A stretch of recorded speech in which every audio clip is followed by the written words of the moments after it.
दोस्तों, श्री कृष्ण और उनकी 64 कलाएं कौन सी हैं, उसके बारे में जान लेते हैं।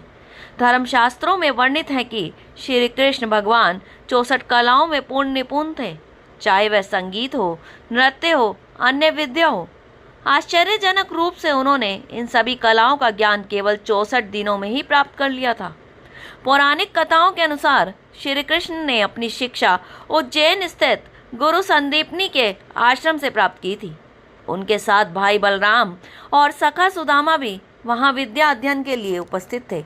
माना जाता है कि यह स्थान विश्व का सबसे प्रसिद्ध और प्राचीन गुरुकुल माना जाता है। गुरु संदीपनी के मार्गदर्शन में श्री कृष्ण ने कम समय में ही 64 कलाओं का गहन ज्ञान अर्जित कर लिया था, जो आज भी अद्वितीय माना जाता है।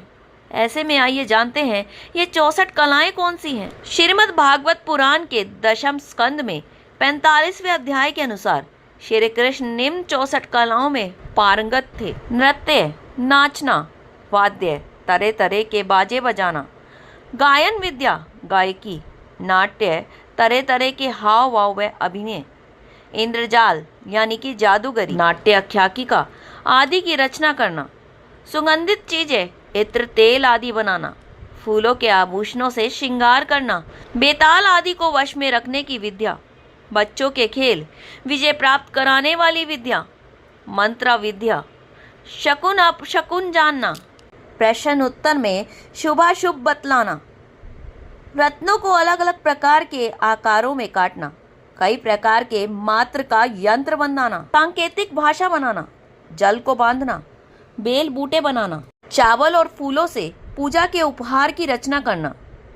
रंगों से रंगे चावल, जौ आदि चीजों और फूलों को तरह तरह से सजाना, फूलों की सेज बनाना, तोता मैना आदि की बोलियां बोलना। इस कला के जरिए तोता मैना की तरह बोलना या उनको बोल सिखाए जाते हैं। वृक्षों की चिकित्सा,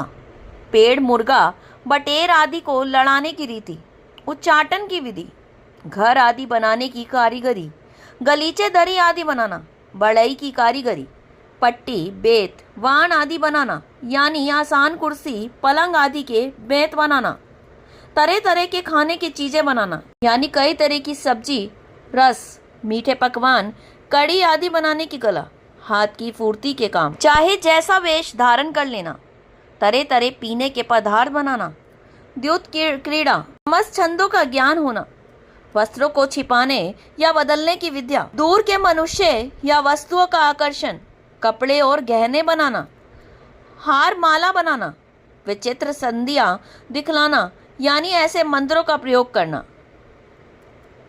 कान और चोटी के फूलों के गहने बनाना, स्त्रियों की चोटी पर सजाने के लिए गहनों का रूप जो फूलों से गूंदा जाता है, कठपुतली बनाना, नाचना, प्रतिमा आदि बनाना, पहेलियां बूझना, सुई का काम यानी कि कपड़ों की सिलाई, रफू, कासीदारी आदि, बालों की सफाई का कौशल, मुट्ठी की चीज यानी कि मन की बात बता देना, कई देशों की भाषा का ज्ञान, मलेच काव्यों का समझ लेना, सोने चांदी आदि धातु तथा हीरे पन्ने रत्नों की परीक्षा, सोना चांदी आदि बना लेना, मणियों के रंग को पहचानना, खानों की पहचान, चित्रकारी, दांत, वस्त्र और अंगों को रंगना, मणियों की फर्श बनाना यानी कि घर के फर्श के कुछ हिस्सों को मोती रत्नों से जड़ना, कूटनीति, शास्त्र, संस्कृति प्रवाह, ग्रंथों को पढ़ाने की चतुराई, नई नई बातों को निकालना, समस्या पूर्ति करना, समस्त कोशों का ज्ञान, मन में कटक रचना करना यानी कि किसी श्लोक आदि को, छोटे पद को मन में पूरा करना, छल से काम निकालना, शंख, हाथी दांत सहित कई तरह के कान के गहने तैयार करना। ये सभी 64 कलाएं श्री कृष्ण को आती हैं।